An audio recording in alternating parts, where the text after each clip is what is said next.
Today's webinar is led by two Eisenhower Fellows, Rosemary Howard of Australia and Adis Vila of the US.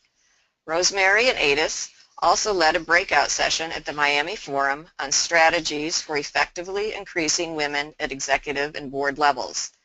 The information they are sharing not only reflect the perspectives from their home countries, but include relevant global research and data and reference to organizations that have applicable counterparts in many countries worldwide. Rosemary will start us off by summarizing key points from the Miami discussion and offer some solutions to shifting the numbers. We will then move on to Adis, who will take us into the research and hard evidence and also address your individual journeys. After the prepared remarks, we will open up the discussion for questions from the participants. If you have a question, please type it into the box and we will recognize you in the order in which we receive the questions. Please note the slides used for the webinar today can be downloaded at any time during the session, and we'll also follow up with an email tomorrow and send them all to you then. We're pleased to note that we have registrants to the webinar from the US, Africa, Europe, Latin America, Asia, and Australia, and from the Eisenhower, German Marshall Fund, Loeb, and Kellogg Fellows. A word on our presenters. Rosemary is the Managing Director of Hiltoma Limited in Australia and has over 30 years experience in senior management with executive positions in the public and private sector. Rosemary is a business coach and adjunct faculty at the Australian Graduate School of Management and the University of Queensland. Adis is a senior fellow with the Institute for Cross-Cultural Management, Florida Institute of Technology. She has a background as a professor of international law and international business, a corporate executive, government official, academic administrator, practicing attorney, and certified diversity executive.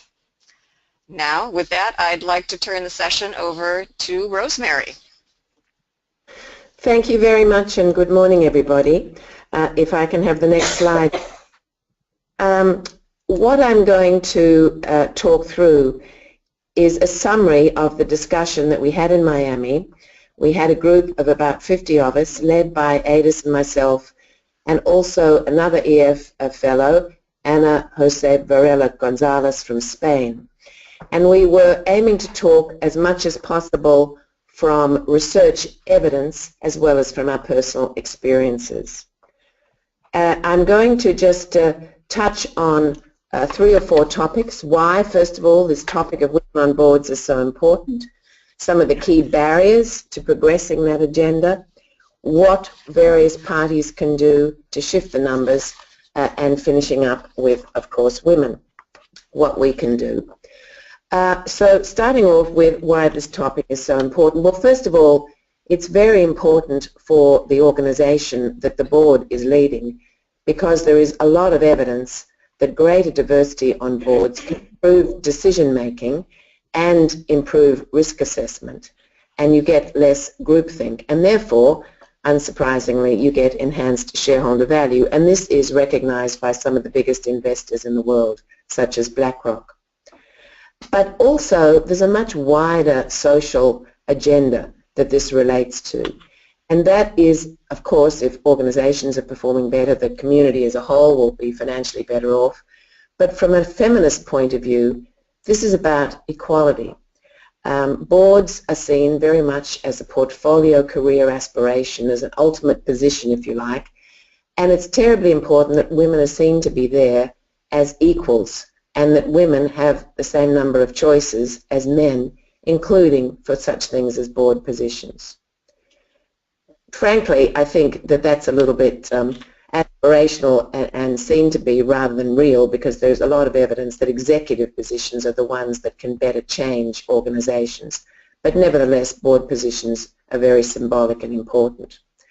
And this is also, of course, an important agenda for EF and for other fellowships in terms of making the world a better place. There is clear evidence that if you can increase diversity on boards, you get much better, broader, balanced scorecard outcomes from those boards, the so-called 6 capitals or balanced scorecard integrated reporting agenda. We widen the agenda and therefore we can actually think about transforming the organization as we go, changing the game. So, one warning thing we talked about in Miami, though, is that all men and women are not equal, and we can make risks of generalizing here. So there is evidence that women who are appointed to boards may not in all instances represent the female values we as feminists adhere to, the so-called alpha females, if you like. Some women can be more men than men, and so they're not going to form any agenda. They are going to, well, they may as well be men with a traditional agenda on a board. And there's some very interesting research that Renee Adams has done on that topic. And also there's evidence that if you've only got one woman on a board, she can't really, in all instances, change the agenda much at all. You really need at least two to make a difference. Next.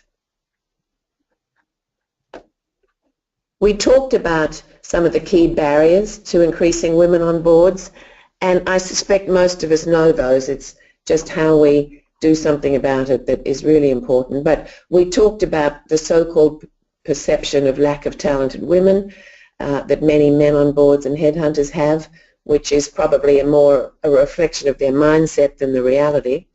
We talked about unconscious bias. We talked about how men, particularly on boards, are very much threatened and actually consciously don't want to see greater diversity on boards. We talked about how women probably, we get so busy in our lives helping other people in various caring ways, and we also have this slightly idealistic view of the world that if we work hard, someone will tap us on the shoulder and rescue us and put us on that board that we want to be on.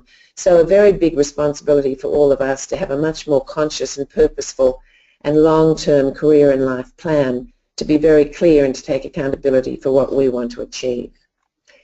We talked also about how there is evidence that women are actually in many countries such as America and Australia now better educated than men, but they are dropping out of their careers at various stages, those stages where they are coping with the various life as well as work responsibilities. And so I've given the statistics there for Australia, where even though more than 50% of graduates are women and 46% of employees are women, only 35% of full-time employees are women. And so that makes it very much harder for women to get to the top. One of the reasons for this, of course, is the lack of sharing of domestic and caring duties. And again, I've given the statistic there for Australia, which show that women change when they have caring duties in terms of their work patterns, but many men, 3/4 of men, do not. So we need to be more assertive, we need to be more confident, we need to get the skills and capabilities that we need, but we need to put ourselves forward. One of the things to bear in mind here is that we are putting ourselves forward into board governance practices that in many organizations and indeed in many countries is very far from optimal, and that helps the perpetuation of the current modus operandi, which makes it harder for us to crack in, as it were, but we just have to, of course, be more resilient. And as one of the participants at our workshop said, men get actively sponsored where other men go around and put them forward. Women get mentored, but it doesn't necessarily move us forward, which was a lovely summary of the problem, we thought. Next.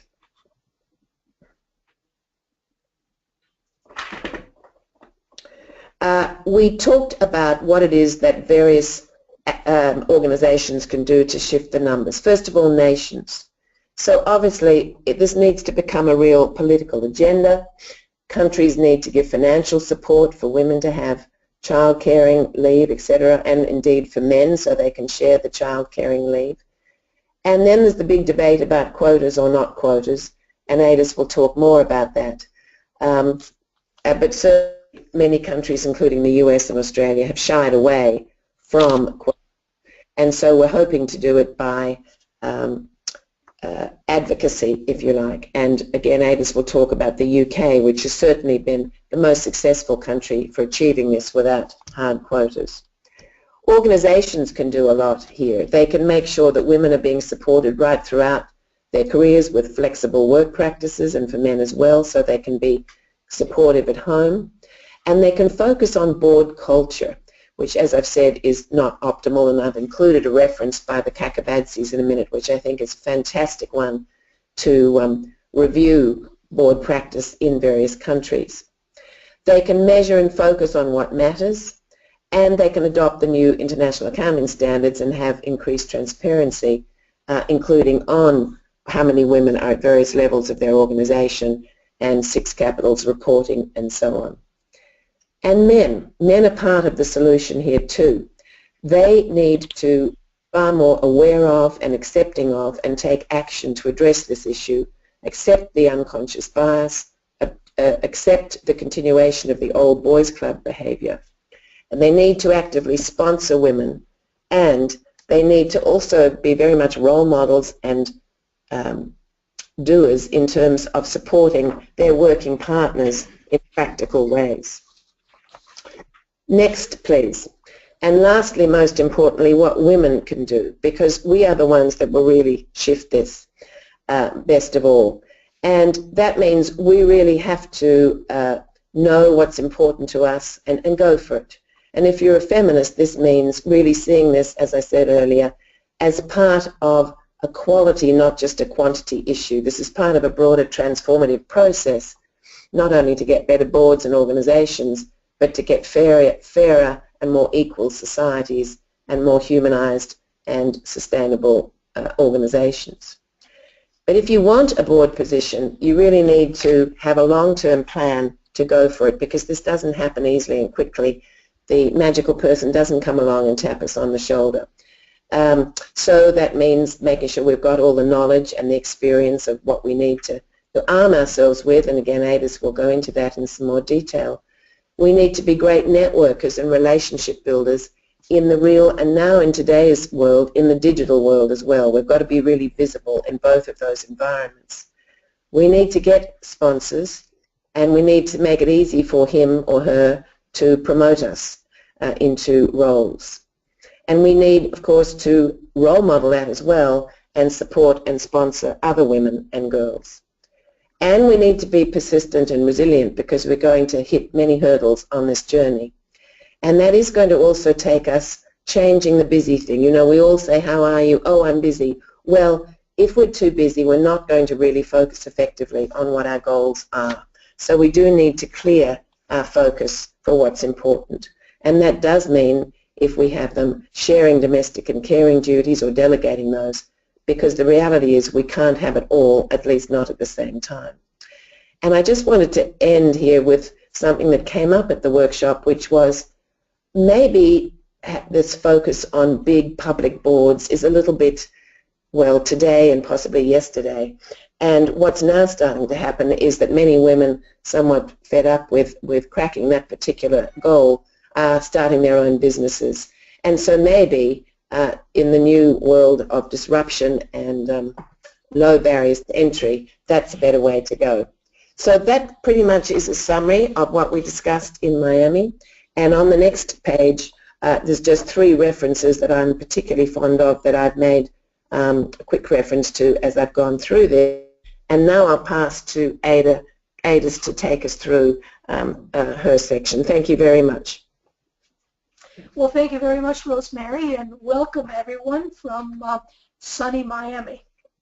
If my voice cracks at time, it's because it is spring here and I have bad allergies.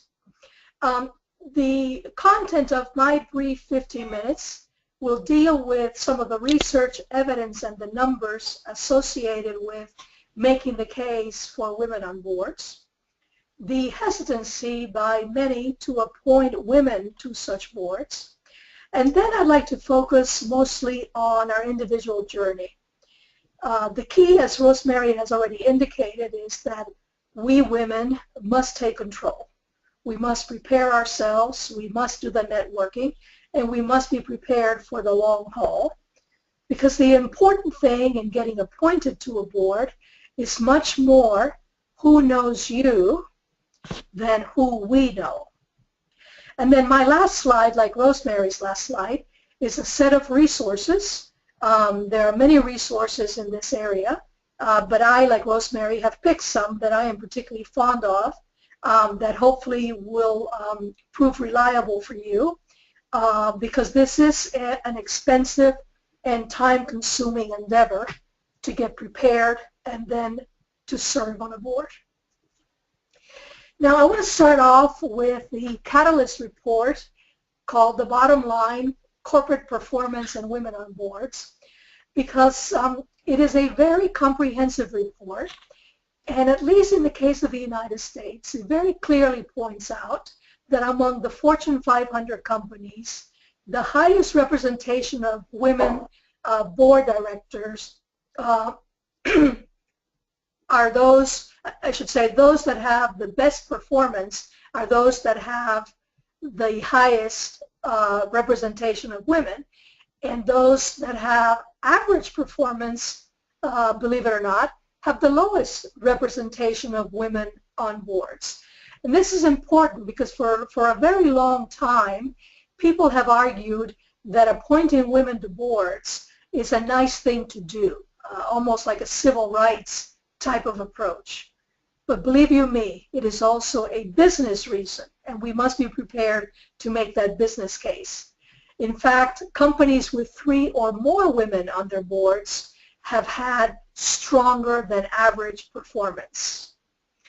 This study, in particular, looked at 3 critical financial measures.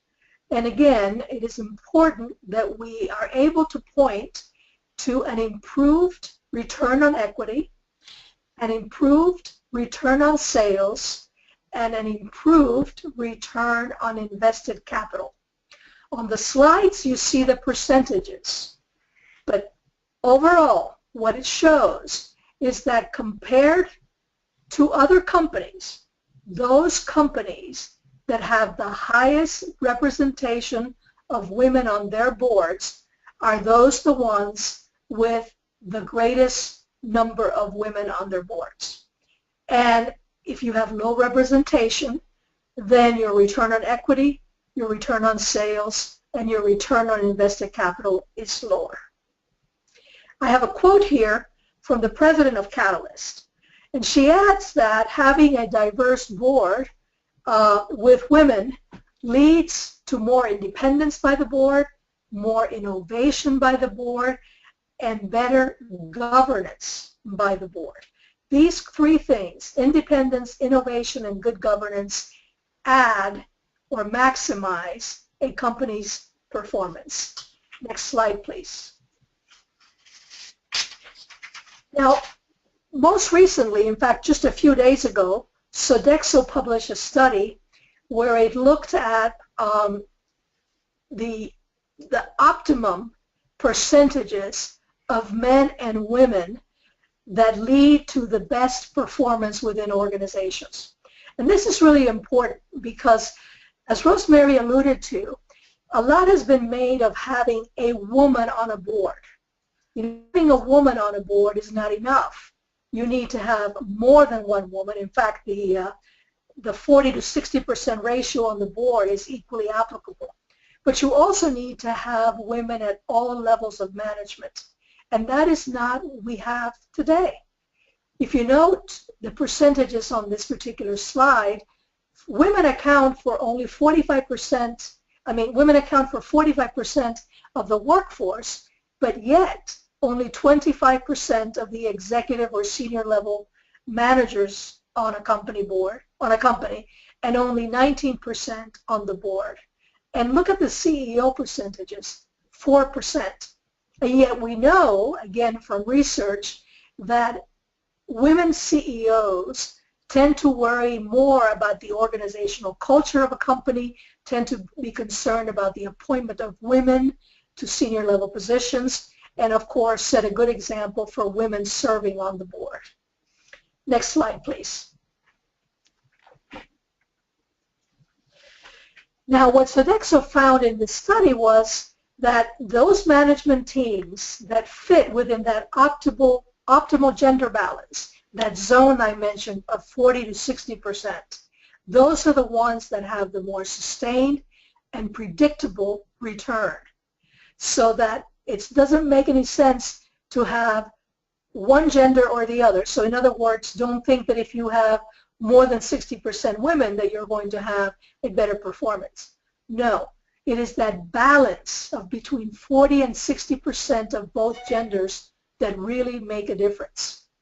Now, beyond the 3 critical measures I shared 2 slides ago, the Sodexo study also points out to a 4-point higher in global engagement. Those of you who have measured global engagement no doubt have seen that employees who are engaged are less likely to leave your company. And less turnover is better because turnover is very, very expensive. Again, this range of 40 to 60 leads to a 5-point increase in brand image. And those of you who are concerned with brand image within your own companies know that to create an image of your brand is an incredibly expensive proposition. So that by having this 40 to 60% zone, you're able to increase your brand image by 5 points. That is a financially significant element. It also leads to a 12% increase in client retention.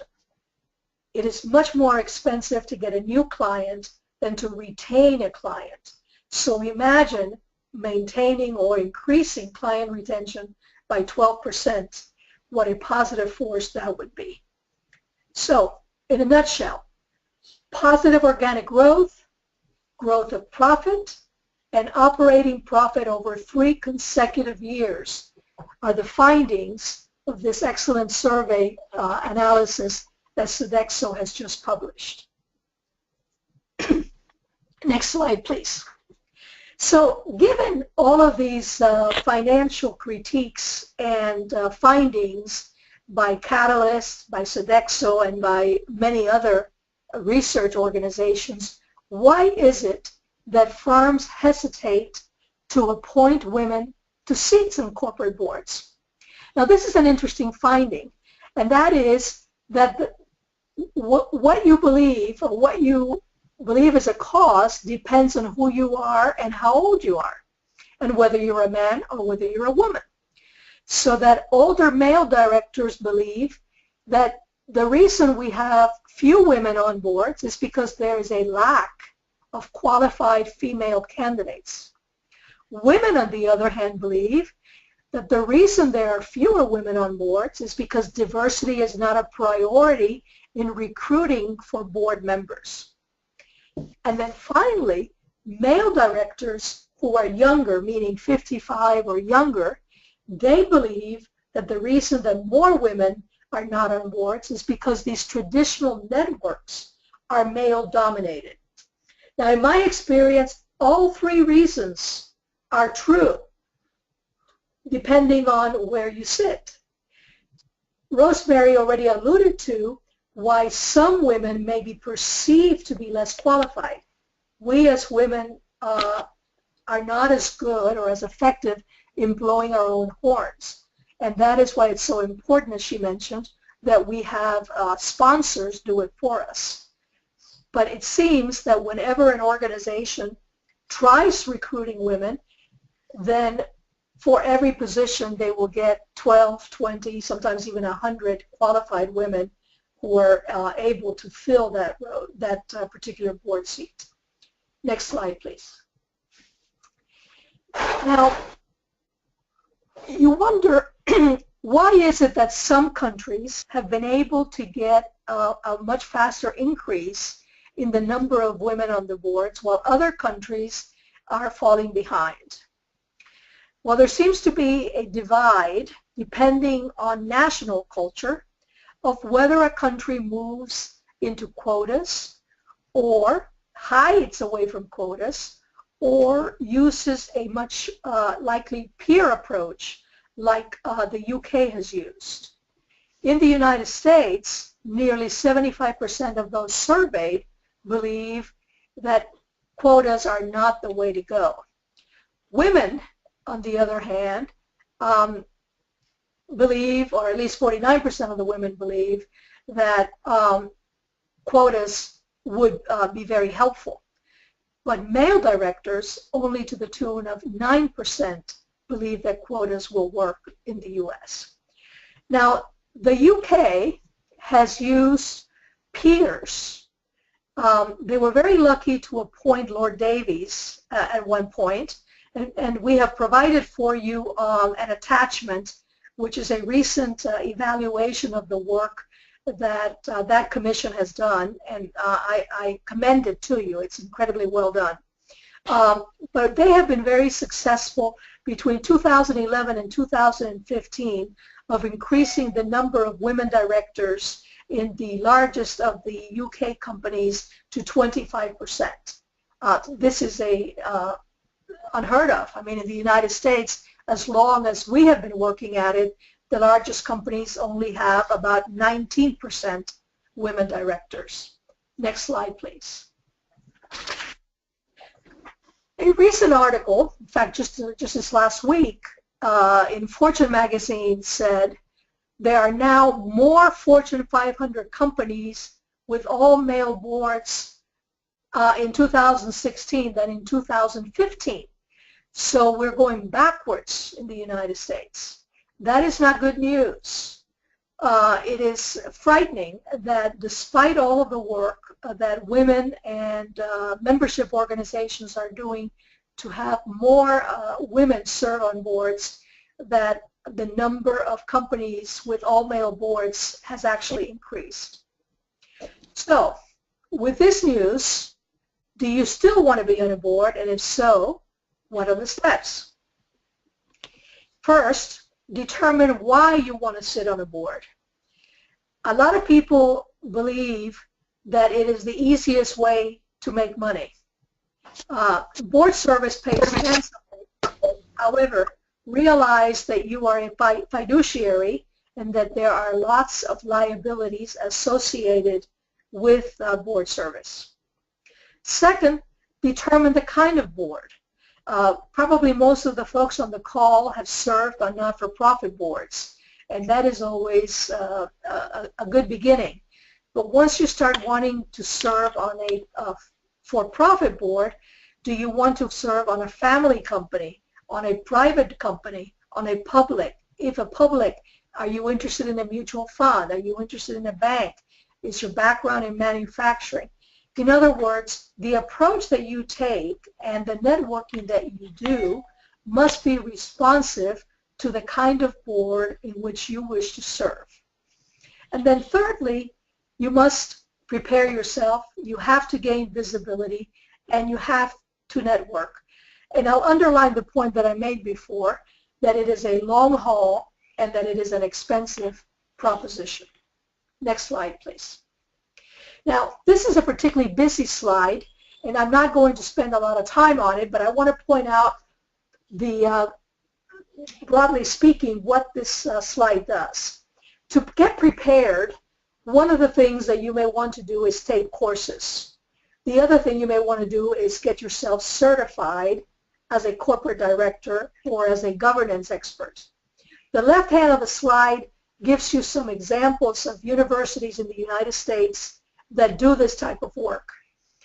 I focused on the United States because it's what I know best, but similar opportunities exist everywhere in the world, whether it be Europe, whether it be Asia, whether it be Latin America.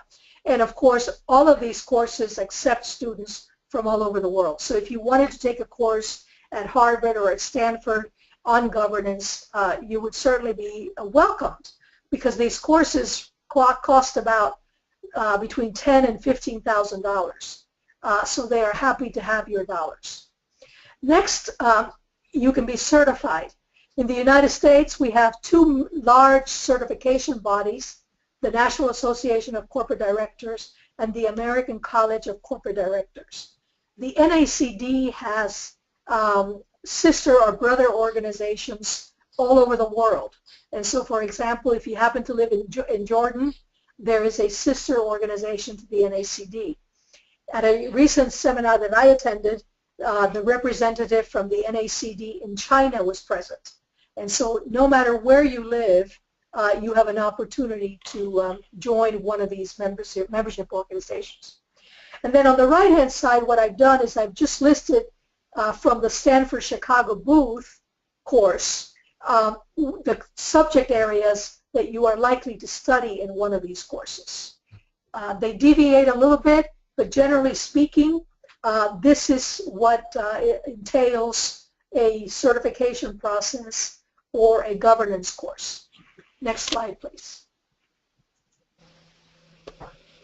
Now, one of the ways to network is through membership organizations. I've already mentioned the two large ones, the NACD and the AACD, but there are organizations that have a gender focus.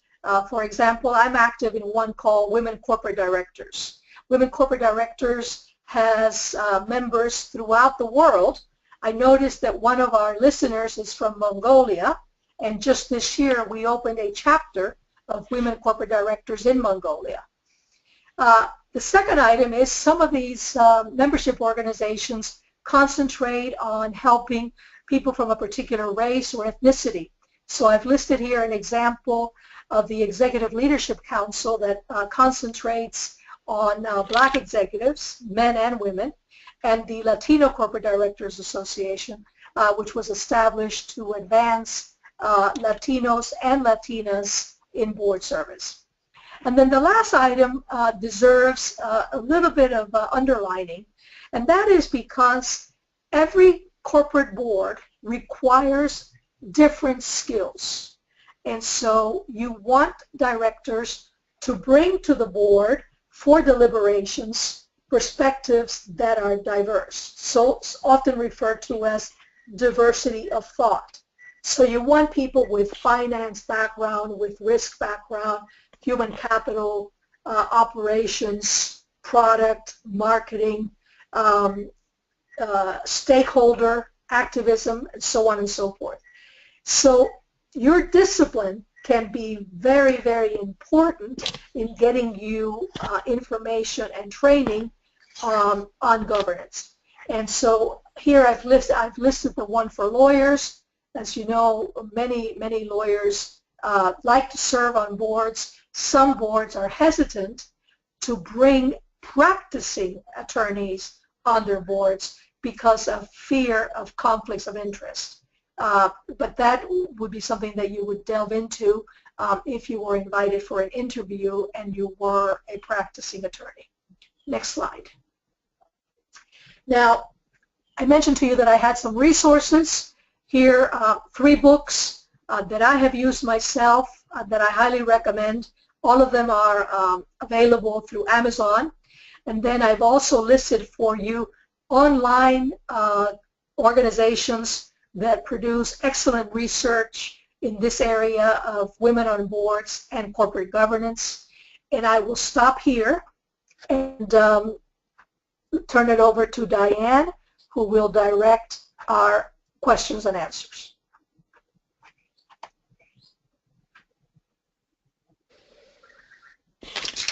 Thank you so very much, Adis and Rosemary, for your very comprehensive picture of women on boards today.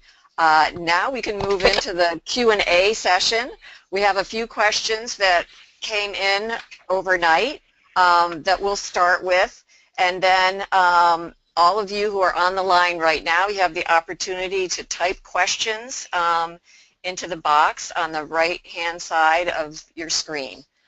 So I see there's a couple that just came in, but we will start with a question that came in from Ana Barbara Proetti from Brazil, and I think we're going to ask Adis to start, and then Rosemary can add a perspective if she feels the need to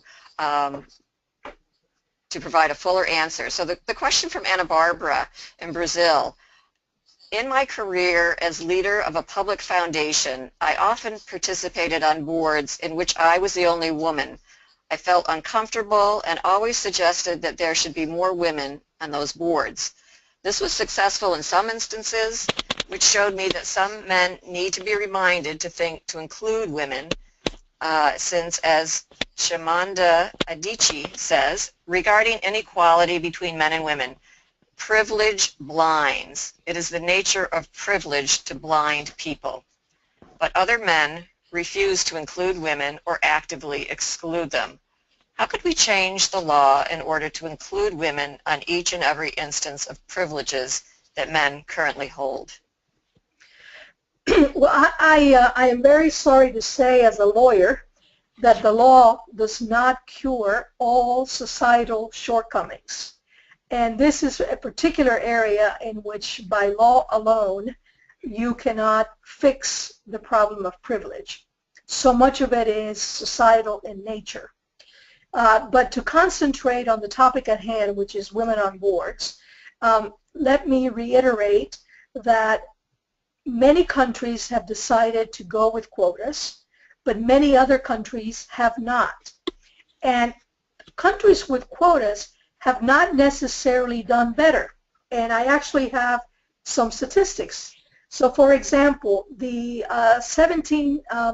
largest companies from the 17 European countries, their average of women on boards, the period 2011 to 2015, is from 13.9% to 25% in those 5 years. Now, some of the countries that have done above those averages have had quotas, and they include Belgium, France, no, wait a minute. The ones that have quotas include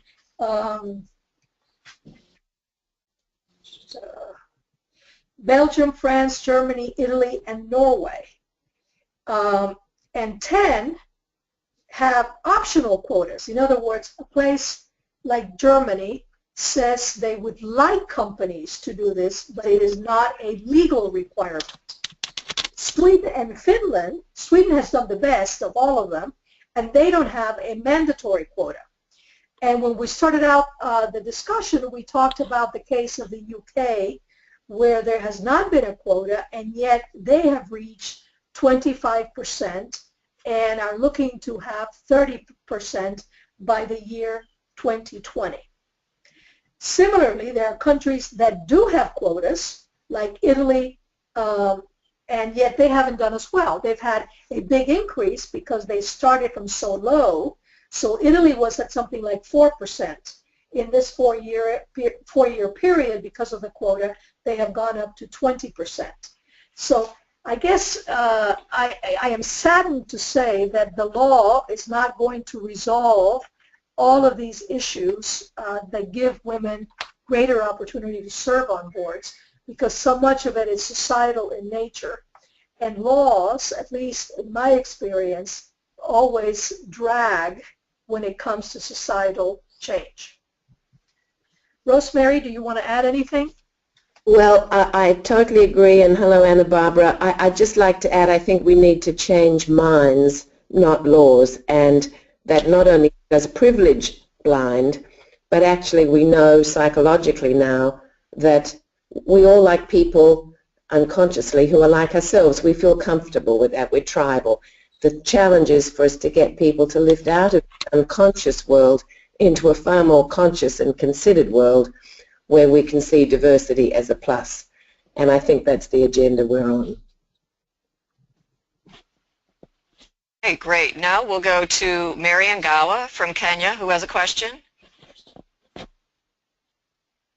Mary, if you're on, would you like to state your question? Yes, I was thinking of what is known as the ceiling. Can you hear me? Yes. Yes. Yes.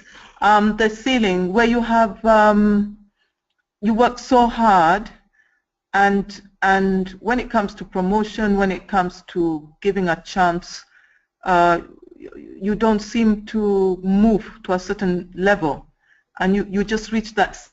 You can't go any further or any up just because you're a woman. And how do you get around that? Do you want me to take that first, Diane? Hi, Mary. I guess that I think we have to just keep cracking that glass ceiling one crack at a time. And to me, it's actually that we're cracking the glass ceiling and as women, as feminists on this agenda of equality, we're actually trying to transform boards and organizations at the same time to be more sustainable. So it's a big agenda. We need to be resilient. We need to know it's going to be hard and support each other to keep going and work on those minds that can be closed sometimes. But I don't think there are any shortcuts. Adis? Yeah, thank you, Rosemary. I want to encourage our listener from Kenya to look at research being done by professors at the Norwegian Business School. This is Professor Martinsen and Professor Glasso. They are looking at a model, they call it their 5-factor model, that measures 5 different traits: emotional stability, extroversion, openness to new experiences, agreeableness, or being agreeable, and conscientiousness. And what they have found is that the high scores in these 5 personality traits means that you're going to be a very effective leader. And what they have found further is that women actually score higher on these 5 factors than men. And so it is not a question of ability that is keeping women from going through the ceiling. It is a question of barriers. And so for each organization, you must identify what the barriers are in that particular organization. And it is also cultural. So for example, in countries where women are expected to stay at home and raise children, many women leave the work, whether it's in a company or an academic institution, during the time when those children are in schools. And so those are societal barriers. And so we have to work at the same time. We have to remember that, yes, laws can help, but then we have to look at both the societal barriers as well as the organizational barriers, and not continue to think that women need to be fixed. It's not them. Women cannot go on thinking that it is they who need to be fixed. It is the organizations that need to be improved, and it is the organizational cultures that have to be transformed so that women can succeed and break those glass ceilings.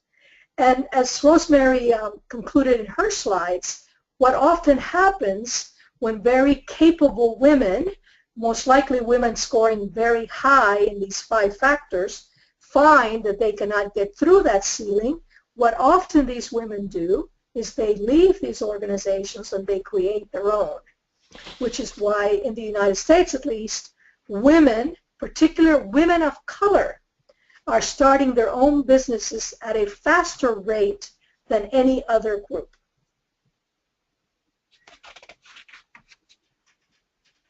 Excellent. Thank you so much, Adis and Rosemary. We have a few more questions here that our attendees are asking. There's a very quick one that I'll ask Adis if she can answer before we move on to the others, and that is Vanessa Cooksey is asking Adis if you could repeat the 5 traits that you just named. Yes, the 5 traits are emotional stability, extroversion, openness to new experiences, being agreeable, and conscientiousness, or being conscientious. And Great, the university doing this research is the Norwegian Business School, and it's called BI, Norwegian Business School. Great. We have 2 questions each from Jean Davis in North Carolina and Oleniki Adiemo in Nigeria. So I'll ask them each if they can start off with just 1 question each, and if we have time they can come back for a second question. How's that? So Jean, if you would go ahead, please.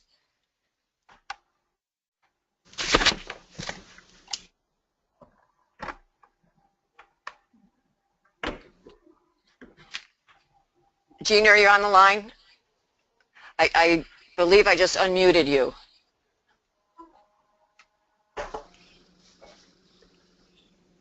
Okay, she's having a problem with the mute, so I will go to Olenike and then come back to Jean. If we have trouble, I'll read the question out for her. So,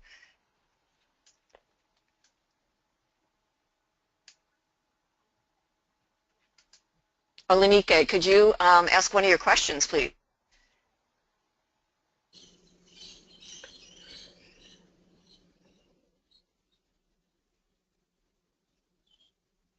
We're having some difficulty with the mute, it appears. So I will go ahead and read the first question that Olenike has, which is, do you think we should then be working on more on women's empowerment / psyche, since those countries with quotas aren't filling them? Well, I would say that you cannot do one thing and then another thing and then another thing. You have to do them all together. And women are very good at this. It's called multitasking. So you have to think of the problem as having multiple prongs, and you have to work on each of the prongs at the same time.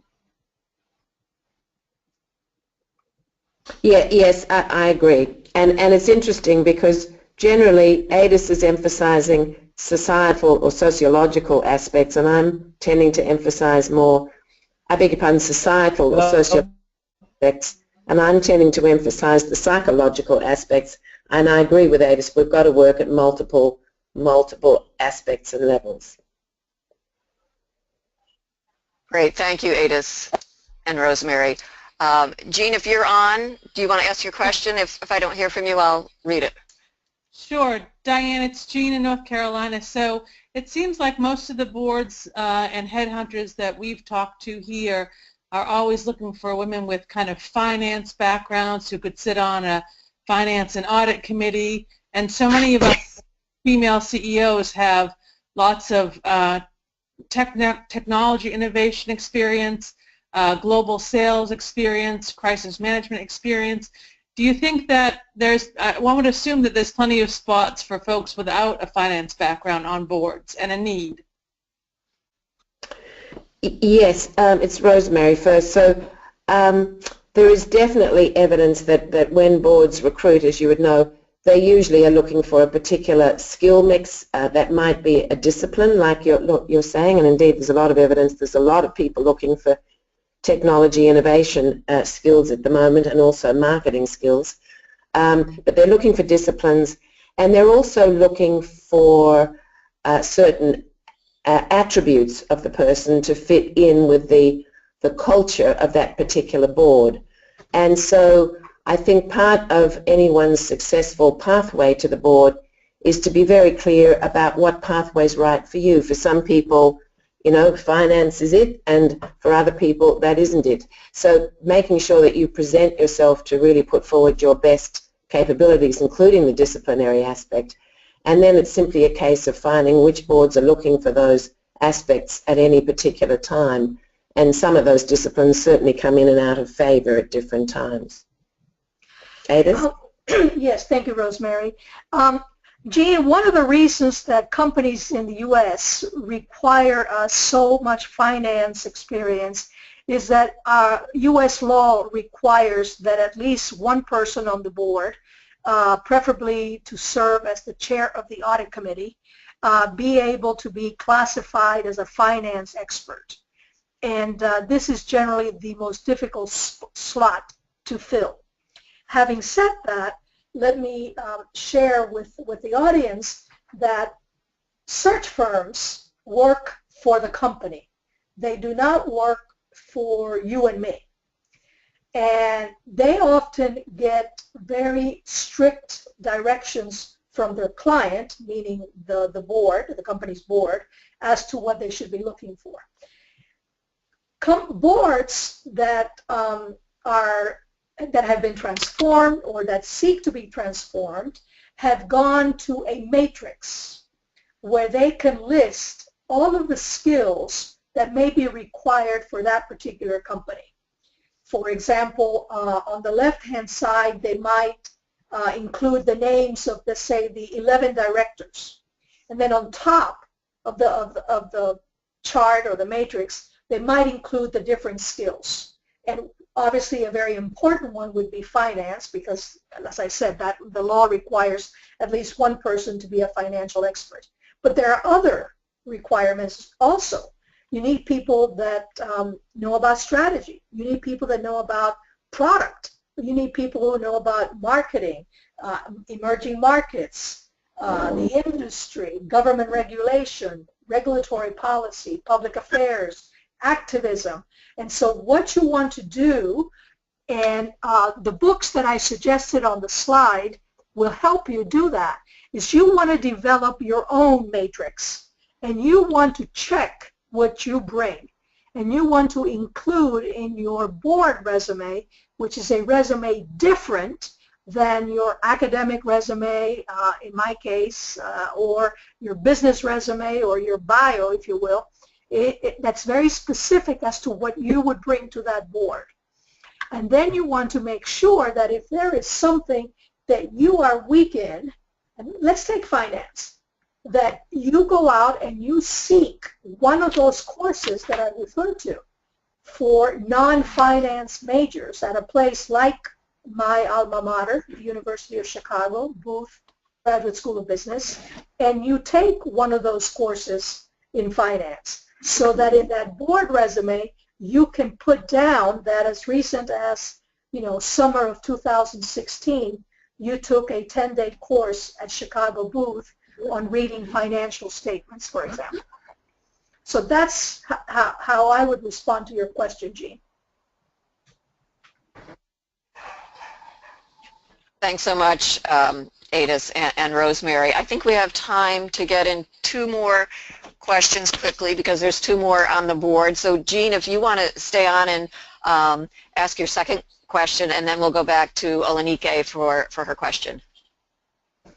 Sure thing. So here in North Carolina, we've got a small group of executive women really trying to do something about getting women on corporate boards. And so we've formed a kind of a really targeted approach and looking at the boards that we have here headquartered in North Carolina or in the Southeast. And so what are your thoughts on whether or not we should be looking at boards that already have a woman on the board and might want to add another one? Or should we look at boards that don't have any women at all and focus on those? We're trying to really be targeted in our efforts. You need to do both. This is Ada speaking. And the reason you need to do both is that the approach for each of these situations is quite different. In the case of the companies with no women, shame may be the answer. This is where you get people that are well respected in North Carolina to address the dearth of women in company A, B, C, D, E, F, and GHK. And you get people like people from the round table and well-respected men who are known to be in support of women. So that's one approach. But again, it depends on the industry. For example, and I don't think this is the case in North Carolina, but let's say it were mining. They are looking for very specific things. So you would then want to make sure that among your members you have people that have the skills for this mining company that doesn't have any women directors. So you don't want to just shame them. You want to shame them, and then you want to say, and here's a list of 5 women from North Carolina that bring the skills that company ABC Inc. in mining requires, and we'd like to have those women looked at. So that's one way. And that, of course, can be very effective if you do it at a shareholder meeting, because those are public and those often can be covered by the press, and you can combine it with something like shareholder activism. For example, if any of the large employers in North Carolina buy lots of shares of those particular companies for their pension plans. So that's one approach for that situation. The other one is going to that matrix that I alluded to and finding out when a company may be going through, let's say, a growth spurt, and then identifying potential women candidates who have experience in growing companies. Because again, you have to make the argument that the particular women that you are recommending for consideration are women that have expertise that would benefit the particular company or companies. And there's no better way to do that than to actually invite people from those companies to one of your monthly meetings or quarterly meetings so that they get to know the women that are active and well qualified and prepared to serve, and they can tell you the kinds of things that those 5, 6, 7 companies in North Carolina that already have a woman may be looking for their next director, whether that next director is a man or a woman. Yes, and it's Rosemary, Jean. I completely agree with what Adis has said. I'd be encouraging you to do what I would call an influence map. So to do a map of the women who are already on boards and the some men who are sponsoring this agenda of women on boards, and actually see, what does that network of people look like that you can actually then network with and then leverage them as well as your own membership in order to shift this agenda. And I suspect that there'll be relatively a small number of those people, because what is amazing is how oftentimes people are on multiple boards, and so it diminishes the gene pool. But if you can find those key influences and then network with them and then do your homework on which companies are needing to shift either for embarrassment or because they're trying to be great role models, I think you can focus in that way. Thank you. Great. Thank you so much. Once again. One final thing, Jean, I would say, there are lots of states who are perhaps a little bit further along than the state of North Carolina is on this. My own state of Florida has women in executive leadership, and you can Google it. It's wellflorida.org, W-E-L, Florida.org. And the Boston Club in Massachusetts, again, thebostonclub.com, they have been doing this even longer than the state of Florida. And both of these states' groups and many others are part of a broad organization that covers about 17 states called the Inter-Organization Network, or ION, and their website is www.ionwomen.org.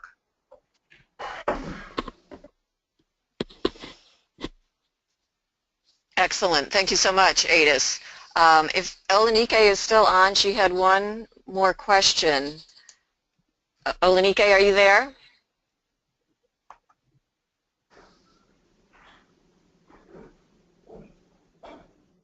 Not sure if Olenike is still on, but she was asking if there are support or mentoring groups out there for women aspiring to these positions, and Olenike is from Nigeria.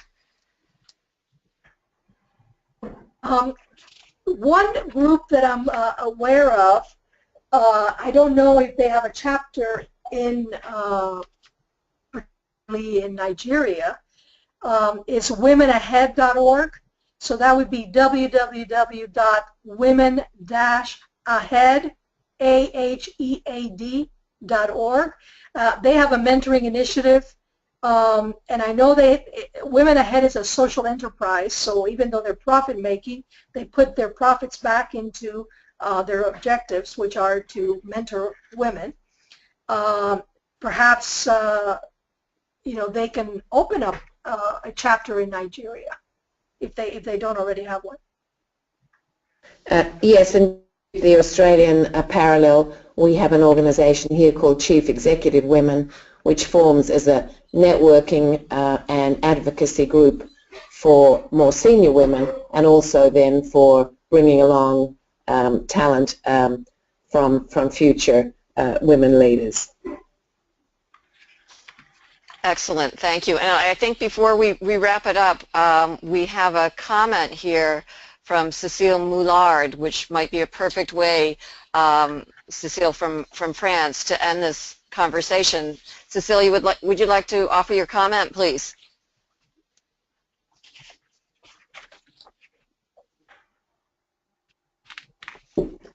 Cécile, are you with us?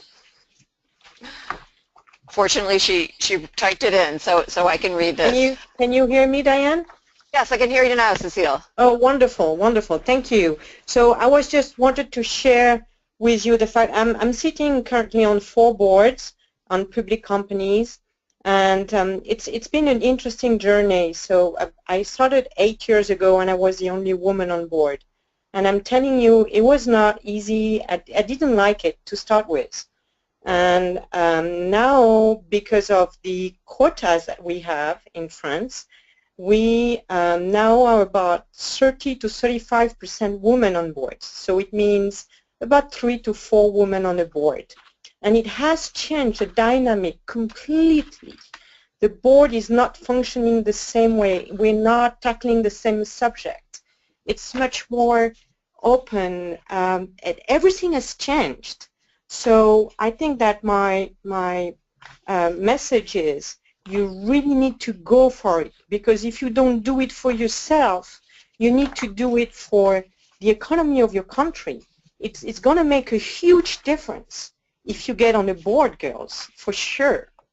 And the last thing I'd like to add is one way also maybe to get to a board is to talk with investors. Investors are very, they're looking at how boards are working in an interesting way.